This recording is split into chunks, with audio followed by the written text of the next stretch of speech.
Nengok. Nengok. Nengok.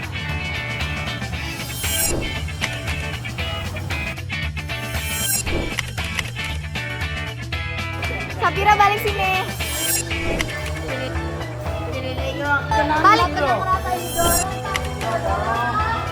Anda balik. Gak usah balik. Mau kemana? Bawah, jika tanya tuh mau lihat sungai. Gaya sih. Aku nggak boleh.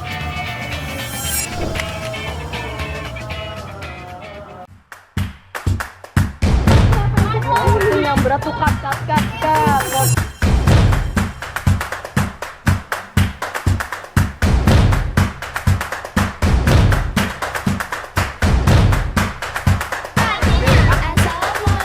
Dengan Masjid Depok di sini, ini merupakan pengambilan tempat wudhu.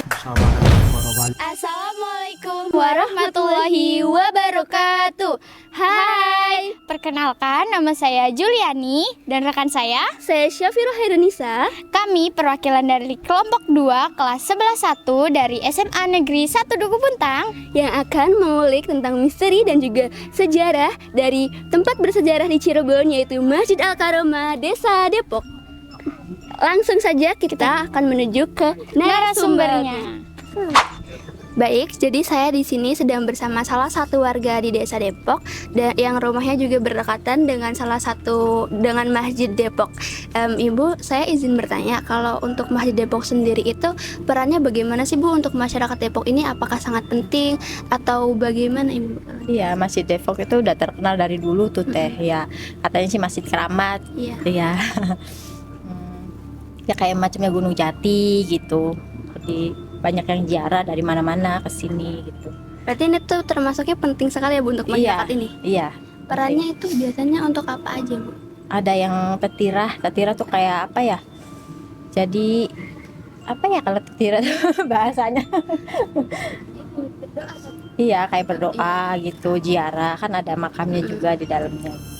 Jadi di sini kita akan melihat tempat wudhu yang dulunya itu digunakan ketika wilayah ini tuh belum ada listrik.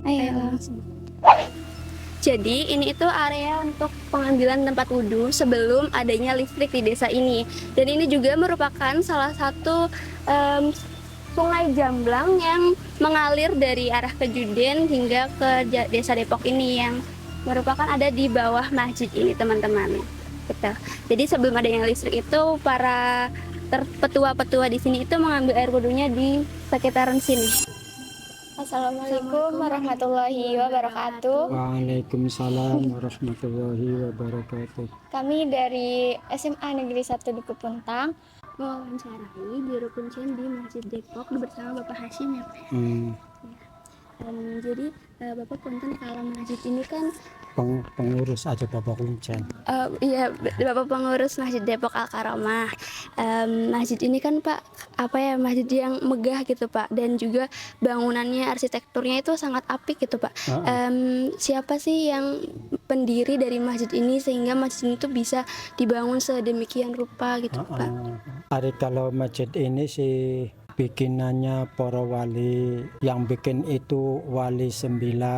Itu yang paling utama tuh bangunannya di belakang itu, yang di depan sono. Lah kesininya 2 ruangan 3 ruangan itu tambahan.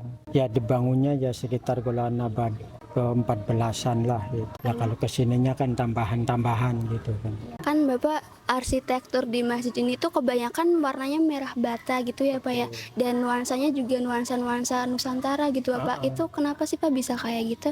Ya mungkin khas dari dulu gitu. Jadi karena dulunya diwarnai dengan warna-warna begitu, jadi kita yang kesini kan tinggal kali mengikuti. Jadi warna dari dulu, warna dari awalnya tuh gitu. Jadi kita tetap melestarikan warna yang dari awalnya, warna yang dari pertama punya begitu. Boleh ceritain nggak Pak sejarahnya masjid ini Pak? Iya. Ya kalau masjid ini sih ya banyak sih yang tirakat di sini.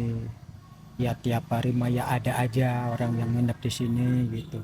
Ya biarpun nggak banyak gitu. Ya karena masjid keramat gitu. Jadi banyak yang pada tirakat, pada punapa ya di sini banyak. Ya hari ini aja yang tirakat di sini adalah 7 orang. Iya yang nginep di sini gitu. Nah, ya dari tetangga-tetangga desa yang dari Indramayu, ada yang dari Subang, ada yang dari Sumedang, ya ada dari wilayah Cirebonnya ya ada. Ya hari ini tuh ada 7 orangan lah sekitar itu. Berarti masjid ini tuh memang sering banyak dikunjungi orang dari berbagai daerah ya Pak ya? Banyak masjid. Itu kenapa sih Pak kok bisa orang-orang kayak dari berbagai daerah gitu kayak luar Cirebon ke sini, itu biasanya tujuannya ngapain aja sih Pak? Ya satu meningkatkan ibadah dia tuh di sini. Terus dirasakan nama dia tuh beda. Tadi seolah-olah dia baru masuk ke sini aja perasaan hatinya dia tuh tenang, adem, tentram. Terus dia tirakat di sini istilahnya sholat, wiridan, ngaji, tahlilan dan sebagainya. Itu dirasakan tuh ada hasilnya gitu, ada manfaatnya gitu. Ibarat kalau kita berdagang ya kita sering ke sini ya insya Allah lah jualannya ya beda lakunya, agak-agak laris, agak payu. Ya semacam kayak kita ya untuk meningkatkan kita ibadah lah gitu. Kalau kuna di sini ya termasuk kita usaha yang lainnya tuh gitu. Dirasakan masing-masing itu ada hasilnya gitu. Ada manfaatnya dari sini. Nah, iya Bapak, lokasi di masjid ini juga kan Pak ya adem banget gitu ya Pak ya. Jadi menambah kita kesan ketenangan. Dan kenapa sih masjid ini kok bisa lokasinya tuh di sini gitu? Kenapa harus di sini gitu? Lah ya kalau di sini kan waduh ya kalau cerita masalah dulu mungkin di sini hutan. Belum ada perkampungan, belum ada perkotaan di sini so. Benar-benar masih istilahkan ya agama ya masih Hindu Buddha, belum ada Islam waktu jam segitu kan. Ya termasuk di sini kan tameng kunan dari peperangan dari zaman-zaman istilahkan non Islam gitu. Dan saya juga pernah mendengar ya Bapak katanya kalau misalkan masjid ini tuh dibangunnya di atas sungai Jamblang gitu Bapak, apa itu benar? Ari sebenarnya kalau di atas sungai sih enggak, mau maksudnya dekat sama sungai, mau lama-lama si tanah yang dekat masjid itu longsor, jadi si dekat pengimaman itu gantung. Malah kalau kita lihat dari dalam masjid, melihat sungai itu kelihatan karena longsornya tanah gitu. Jadi ngegantungnya pengimaman itu. Memang ya lama sih, nggak begitu terus langsung diperbaiki, nggak langsung begitu gitu. Yang ngambah tahunan si longsornya tanah dekat pengimaman itu. Tadi ya ada yang bilang ya masjid ngegantung. Ada yang bilang masjid apung gitu, karena gantung di atas itu kan. Jadi karena longsornya tuh agak banyak, agak lebar gitu. Tadi kesannya kalau munggu akal itu nggak masuk lah, nggak masuk akal gitu. Karena longsornya pengimaman gantung, kekuatan itu dari mana gitu.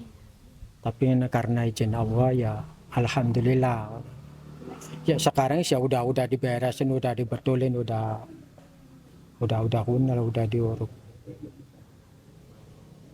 Di sini kan banyak tempat-tempatnya ya Pak. Boleh dijelasin nggak Pak itu tempat apa? Iya. Nah kalau di tengah ya dulu yang bikin wali itu yang di depan masjidnya. Lah di depan masjid dulu, di depan masjid kuna itu ada tempat untuk musyawarahnya para wali. Lah tempat untuk musyawarahnya para wali itu karena masjid ini kan ada tambahan. Jadi dulunya di luar kan bisa jadi masuk ke tengah. Lah itu ada dicirihin semacam agak kayak rumah kecil tuh atau kayak gubuk gitu kan. Nah itu ya tempat-tempat musyawarahnya, rapatnya para wali ya di situ. Ya sampai sekarang kan masih dicirihi, masih dilestarikan. Karena penambahan lagi gitu. Di sini tuh setiap harinya ada kegiatan nggak Pak di masjid ini Pak? Ada sih banyak kegiatan tuh. Apa Yang aja, Pak? bulanan, yang mingguan, yang harian ya ada. Ya semacam kayak di sini digunakan untuk sholat berjamaah, sholat 5 waktu berjamaah. Di sini itu, ya di masjid ini itu dipakai. Sedangkan di masjid ini buat orang-orang yang ziarah, buat orang-orang beribadah di sini bebas. Mau di ruangan utama, mau di ruangan tengah maupun di depan gitu. Bebas gitu.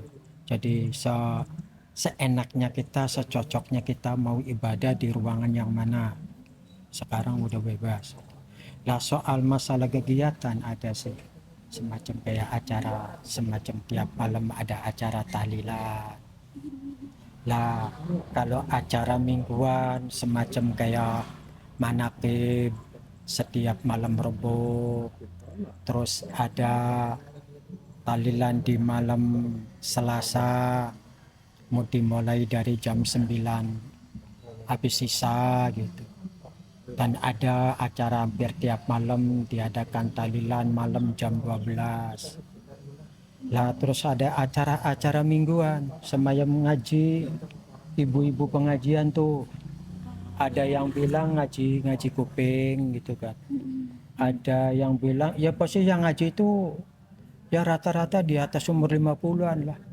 Ibu-ibu itu ngaji pasaran lah gitu. Setiap hari Sabtu pagi.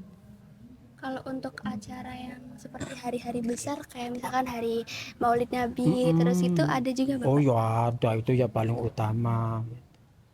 Dan acara-acara bulanan ya semacam kayak istighosaan, sholawat nariyaan, itu acara-acara bulanan tuh.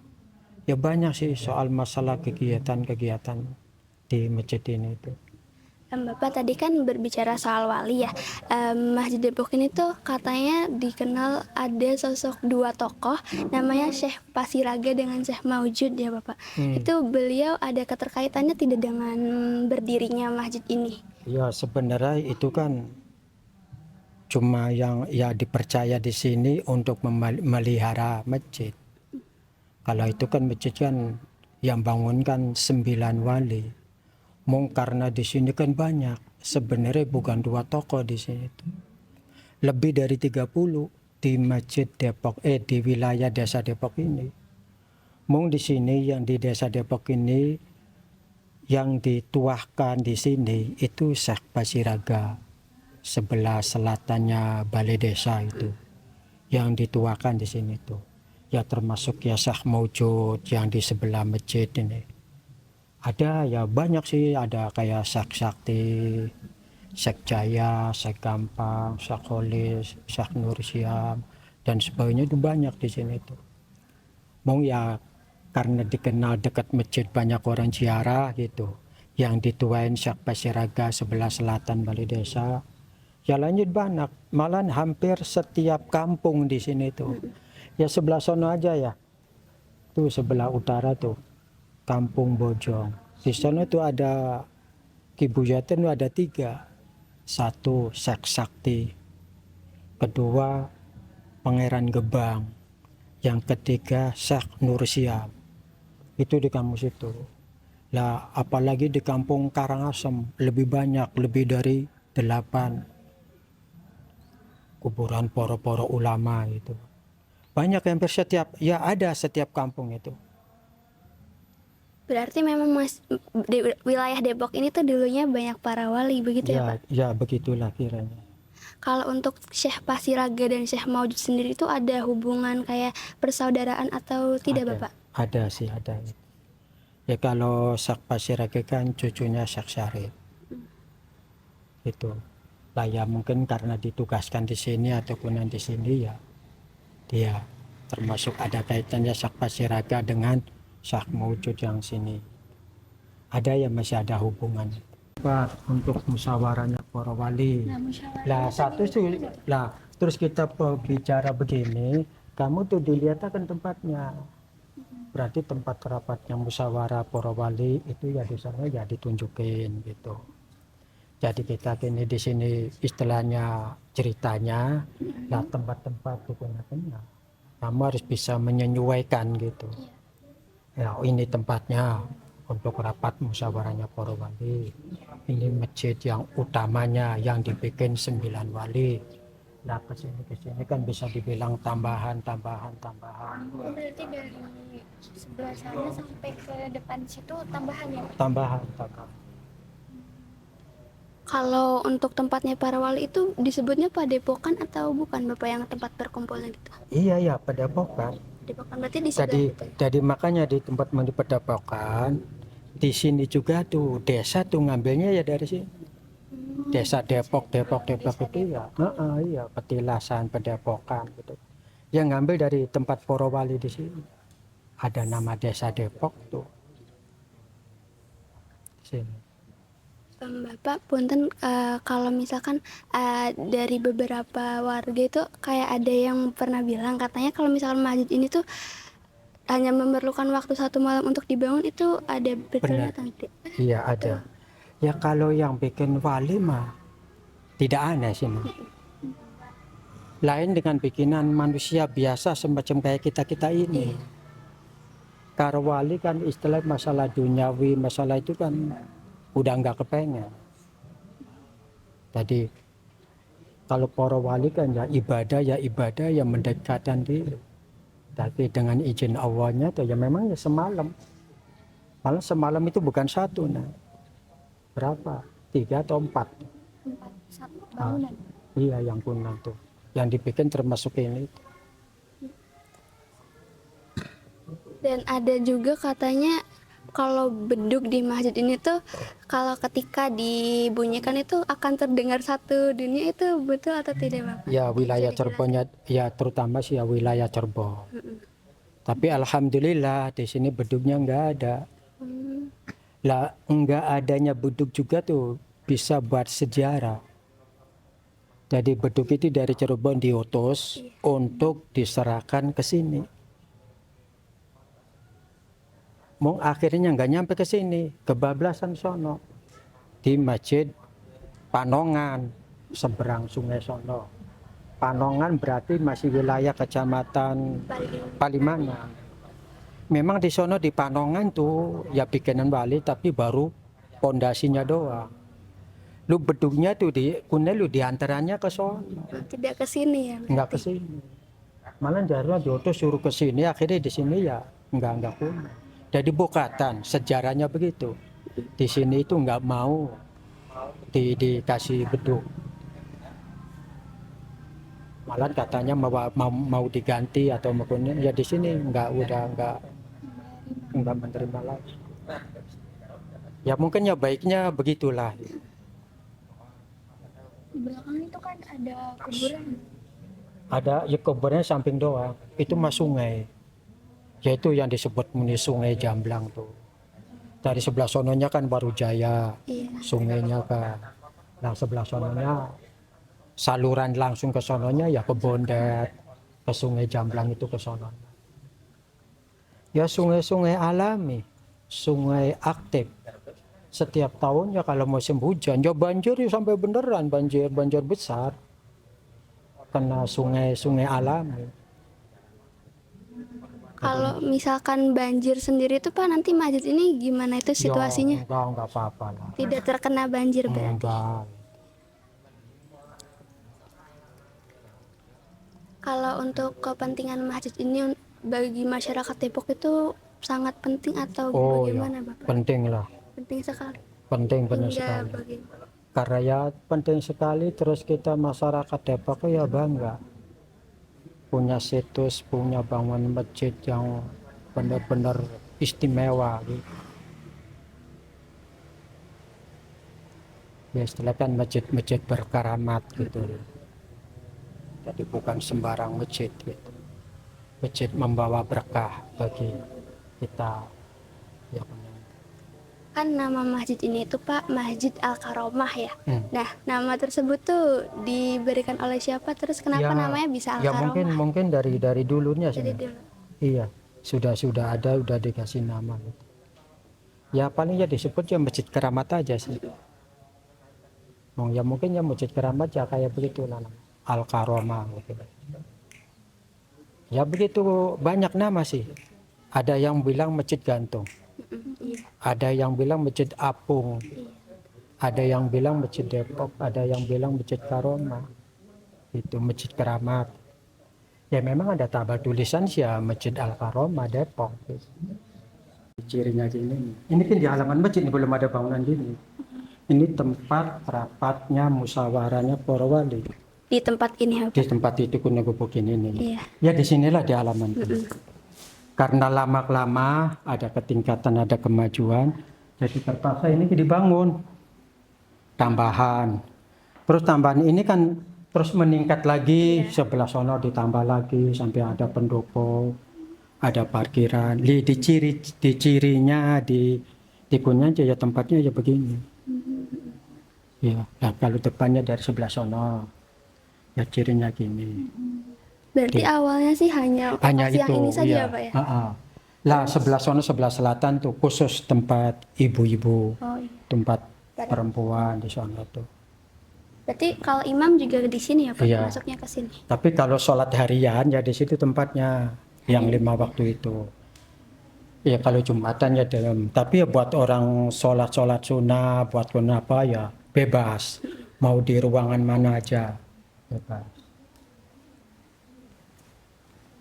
Dapat satu pertanyaan terakhir ya. Kalau misalkan bangunan yang di sana itu yang berbentuk seperti itu tuh, ya itu bangunan apa Bapak? Maksudnya bentuknya itu untuk apa ya? Pendopo. Pendopo. Pendopo itu ya buat semacam kayak ada acara tuh.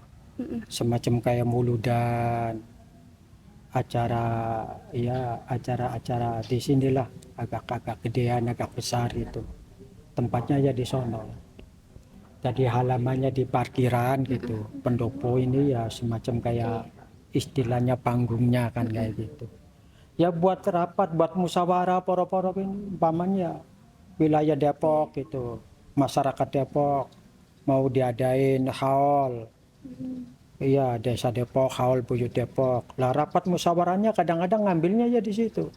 Soalnya itu kayak agak ke sini sendiri gitu Iya, Bapak dari iya, emang lingkungan gitu. masjid ini. Karena itu kan di Iya. wilayah parkiran. Jadi ada kegiatan apa semacam kayak diperlukan untuk masyarakat banyak gitu. Lah ngambilnya bisa di situ tempat itu. Di sono di pendopo parkiran gitu.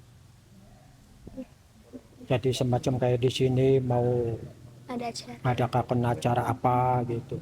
Dan mengundang masyarakat Depok berkumpul ya di pendopo parkiran masjid.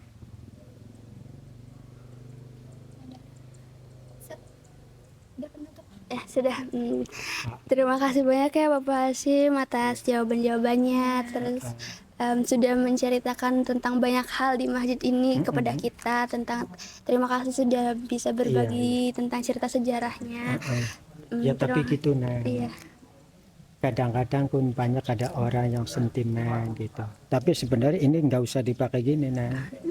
Maksudnya begini. Kita di sini kan bukan kunci. Nah. Kita ini pengurus. Statusnya saya ini marbot.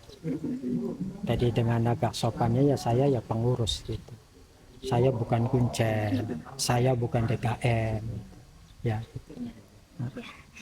Wawancaranya kita tutup dengan mengucapkan Alhamdulillahirrabbilalamin. Wassalamualaikum warahmatullahi wabarakatuh. Jadi teman-teman, seperti itulah sejarah dan juga misteri dari Masjid Al-Karomah Desa Depok. Sekian dari kami. Wassalamualaikum warahmatullahi wabarakatuh. Bye.